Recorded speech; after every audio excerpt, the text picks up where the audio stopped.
जय Hind and welcome to total beings. Unification of Germany and Italy वाले chapter में एक लास्ट टॉपिक रह गया है, the strange case of Britain. ये आज अपन पढ़ने वाले हैं। देखो, कुछ स्कॉलर्स ये आर्ग्यू करते हैं, ये कहते हैं कि अगर किसी नेशन को model of the nation state की तरह से देखा जाना चाहिए तो वो है Great Britain. The model of the nation और the nation state, some scholars have argued, is Great Britain. और ऐसा ये लोग क्यों कहते हैं, उसका बड़ा सिंपल सा रीजन है कि ब्रिटेन एक ऐसा नेशन है जो किसी फ्रीडम स्ट्रगल की वजह से या किसी रिवॉल्यूशन की वजह से नेशन नहीं बना है। फॉर एग्जाम्पल, इंडिया में एक बहुत लंबा फ्रीडम स्ट्रगल हुआ, उसके बाद इंडिया एज अ नेशन उभर के आया। फ्रांस में एक बहुत बड़ा रिवॉल्यूशन हुआ, उसके बाद फ्रांस एक नेशन बना। ब्रिटेन में ऐसा कुछ नहीं हुआ है। In Britain the formation of the nation state was not the result of a sudden अपीवल और रिवॉल्यूशन। ब्रिटेन में naturally, organically over the period of time कुछ कुछ ऐसी चीज़ें हुई जिसकी वजह से नेशन की तरह से डेवलप हुआ ब्रिटेन। और फैक्ट यह है कि 18th सेंचुरी से पहले ब्रिटिश नेशन नाम की कोई चीज़ एग्जिस्ट ही नहीं करती थी। और अगर ब्रिटिश नेशन नाम की कोई चीज़ एग्जिस्ट ही नहीं करती थी तो सिचुएशन क्या थी? पहले कहानी सुनो, उसके बाद बुक की लैंग्वेज देखेंगे। देखो, यहाँ एग्जिस्ट करते थे 4 एथनिक ग्रुप्स। एथनिक ग्रुप्स मतलब ऐसे ग्रुप्स जो कि एक दूसरे से कल्चरली डिफरेंट होते हैं। इन चारों एथनिक ग्रुप्स में से सबसे पावरफुल इंग्लिश लोग, इसके जस्ट ऊपर स्कॉट्स। यहां एक छोटी सी पॉपुलेशन एग्जिस्ट करती है वेल्श की, और यहां पे आयरलैंड में आयरिश लोग। ये है ज्योग्राफिकल सिनेरियो। रिलीजन वाइज अगर देखें तो यहां चलती है क्रिश्चियनिटी, और क्रिश्चियनिटी के भी 2 सेक्ट्स, एक है प्रोटेस्टेंट्स और दूसरे हैं कैथोलिक्स। जैसे हिंदुइज्म में चलते हैं, कुछ लोग शिव को मानते हैं, कुछ लोग विष्णु को मानते हैं, वैसे ही यहाँ पे क्रिश्चियनिटी के 2 सेक्ट्स चलते थे, प्रोटेस्टेंट्स और कैथोलिक्स। पॉपुलेशन वाइज अगर देखें तो इंग्लिश लोग ज़्यादातर थे प्रोटेस्टेंट्स, आयरिश लोग ज़्यादातर थे कैथोलिक्स, और स्कॉटलैंड में पॉपुलेशन दोनों की ऑलमोस्ट इक्वल थी। एक तीसरी कहानी और है, मोनार्की और पार्लियामेंट। 2 बॉडीज यहां पे पहले से ही एग्जिस्ट करती थी। इनफैक्ट पार्लियामेंट यहां पे 14th 15th सेंचुरी से ही एग्जिस्ट करता था, और इन दोनों के बीच में पावर कॉन्फ्लिक्ट चलता था। ये एक दूसरे से ज़्यादा पावर कैप्चर करने के लिए लड़ते रहते थे। और फाइनली 1688 में पूरी तरह से पावर कैप्चर करी, पावर सीज करी पार्लियामेंट ने। 1688 में सारी पावर किसके पास में आ गई? पार्लियामेंट के पास में, और मोनार्की के पास में कोई पावर नहीं रही। जब पार्लियामेंट के पास में पावर आ गई तो पार्लियामेंट के इंग्लिश लोगों ने और स्कॉट्स ने मिलके एक एक्ट साइन किया, एक्ट ऑफ यूनियन। ये साइन किया इन्होंने 1707 में। इस एक्ट ऑफ यूनियन के थ्रू इन्होंने बनाया United kingdom of great Britain. क्या बनाया? United kingdom of great Britain. अच्छा, स्कॉट्स लोगों ने ये एक्ट इसलिए साइन किया था बिकॉज इनको उम्मीद थी कि इंग्लिश लोग वेल्दी हैं, पावरफुल हैं, सबसे ज़्यादा इंपॉर्टेंट हैं, तो इनके साथ अगर हम रहेंगे तो हम भी वेल्दी होंगे, हम भी पावरफुल होंगे, हम भी आगे बढ़ेंगे। लेकिन over the period of time English लोगों ने, जैसे जैसे इंग्लिश लोगों की पावर बढ़ी, वेल्थ बढ़ी, इन लोगों का इन्फ्लुएंस बढ़ा, ब्रिटिश पार्लियामेंट में इनका इन्फ्लुएंस बढ़ा, तो इन्होंने क्या किया? स्कॉटलैंड के कल्चर को, स्कॉटलैंड के ट्रेडिशंस को सप्रेस करना, दबाना शुरू कर दिया और अपना इंग्लिश कल्चर प्रमोट करना शुरू कर दिया। इसके अगेंस्ट में स्कॉटलैंड के कैथोलिक्स लोगों ने प्रोटेस्ट भी किया, रिवोल्ट भी किया, लेकिन उन रिवोल्ट्स को सप्रेस कर दिया गया, दबा दिया गया। इनफैक्ट इस हद तक सप्रेस किया गया कि यहां पे बोली जाती थी ये गेलिक लैंग्वेज, उस गेलिक लैंग्वेज को बोलना बैन कर दिया गया, फॉरबिडन कर दी गई, कोई बोलेगा ही नहीं। इनका जो ट्रेडिशनल ड्रेसेस थे उनका पहनना भी बैन कर दिया गया, और क्या प्रमोट किया गया? English language, English tradition, English culture. In fact till date Scots अपने कल्चर के लिए लड़ते रहते हैं अगेंस्ट इंग्लिश, लेकिन इंग्लिश आज भी इतने पावरफुल हैं कि इनकी आवाज़ दबा दी जाती है। अच्छा, एक बार बुक की लैंग्वेज देखो, स्कॉट्स की कहानी क्या है, फटाफट से देखो। The primary identities of the people, primarily कौन से एथनिक ग्रुप्स एग्जिस्ट करते थे यहाँ पे, English, Welsh, Scot and Irish. और इन एथनिक ग्रुप्स के अपने अपने कल्चर हुआ करते थे, अपने अपने पॉलिटिकल ट्रेडिशंस हुआ करते थे। ये अभी अभी अपन ने देखा है। आगे देखो, जैसे जैसे इंग्लिश नेशन वेल्थ में, इंपॉर्टेंस में, पावर में बढ़ने लगा, इन्होंने क्या किया, अपना जो इन्फ्लुएंस है उसको एक्सटेंड करना शुरू किया over the other Nations of the islands.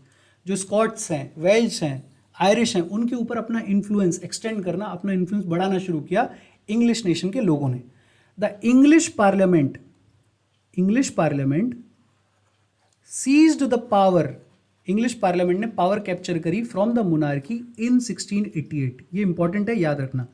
कब कैप्चर करी पावर, 1688 में मोनार्की से इंग्लिश पार्लियामेंट को पावर मिल गई। और इंग्लिश पार्लियामेंट को जब पावर मिल गई तो फिर इस इंग्लिश पार्लियामेंट ने बहुत इंपॉर्टेंट, बहुत इंस्ट्रूमेंटल रोल प्ले किया नेशन स्टेट को बनाने में।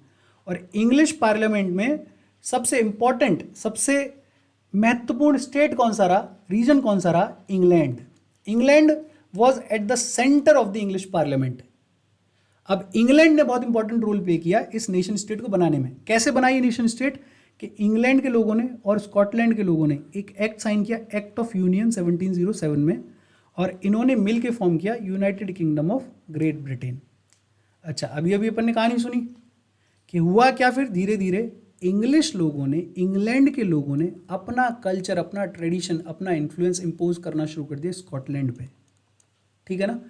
और ब्रिटिश पार्लियामेंट पे इन्होंने अपना कब्जा बढ़ाना शुरू कर दिया। इंग्लिश लोगों ने ब्रिटिश पार्लियामेंट पे अपना कब्जा, अपना इन्फ्लुएंस बढ़ाना शुरू कर दिया। और उसका रिजल्ट ये हुआ कि the growth of British identity meant that Scotland's distinctive culture, Scotland का जो कल्चर था, उसका जो पॉलिटिकल इंस्टीट्यूशंस थे, दे वर सिस्टमेटिकली सप्रेस्ड, उनको दबा दिया गया।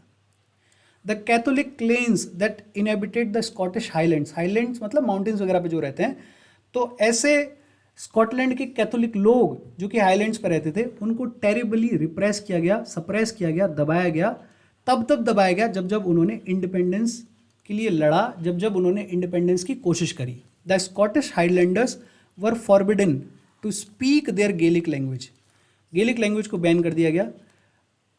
नेशनल ड्रेसेस जो थी इनकी, वो भी बैन कर दी गई, उनको भी फॉरबिडन कर दिया गया।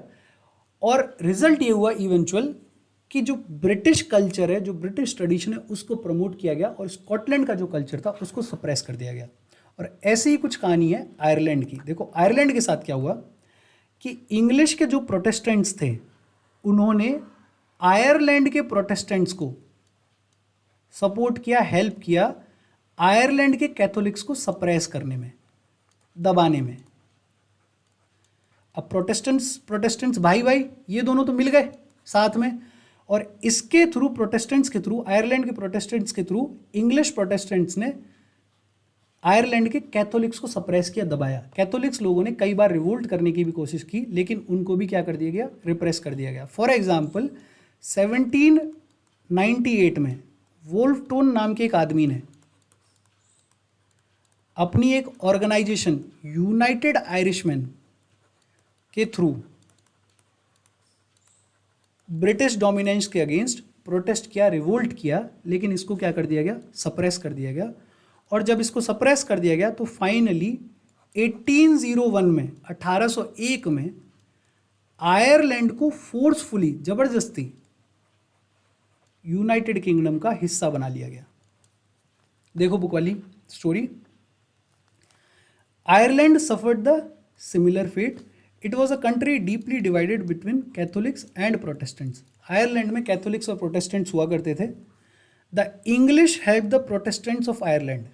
इंग्लिश लोगों ने आयरलैंड के प्रोटेस्टेंट्स को हेल्प किया to establish their dominance over a largely Catholic country.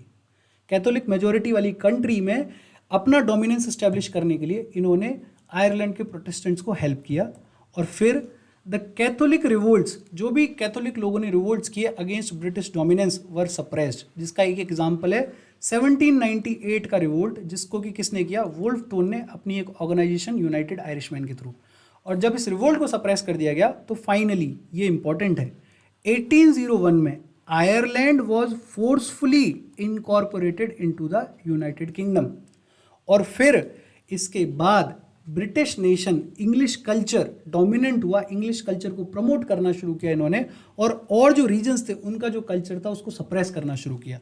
The new British nation was forced through a propagation of a dominant English culture. Welsh की कहानी ये है कि वेल्श लोग प्यार मोहब्बत से, क्योंकि इनका नंबर ही कम था, तो ये लोग प्यार मोहब्बत से ब्रिटिश नेशन का हिस्सा बन गए। और उसके बाद सिस्टमेटिकली ब्रिटेन के जो भी सिंबल्स थे उनको प्रमोट किया गया, इंग्लिश का जो भी कल्चर था उसको प्रमोट किया गया, और जो बाकी रीजन्स थे उनके कल्चर को, उनके ट्रेडिशन को सप्रेस किया गया। जैसे the symbols of new Britain, the British flag, British flag को क्या बोलते हैं, यूनियन जैक, देखा भी होगा कुछ ऐसा होता है, यूनियन जैक, इसको प्रमोट किया गया। नेशनल एंथम, वहाँ का नेशनल एंथम क्या है, God save our noble king, इसको प्रमोट किया गया। इंग्लिश लैंग्वेज को प्रमोट किया गया, इनको एक्टिवली प्रमोट किया गया। एंड द ओल्डर नेशंस जो स्कॉट्स वगैरह हैं, वेल्श वगैरह हैं, survived only as subordinate partners in this union. इनको एक सेकंड ग्रेड सिटीजन की तरह से या सेकंड ग्रेड नेशन की तरह से रखा गया, और इनके कल्चर को, इनके ट्रेडिशंस को सप्रेस किया गया। ये कहानी थी ब्रिटेन की। यहाँ तक और इसमें कोई डाउट है तो प्लीज़ कमेंट। बाकी बस अपना ध्यान रखो, माता पिता का ध्यान रखो। Thank you very much.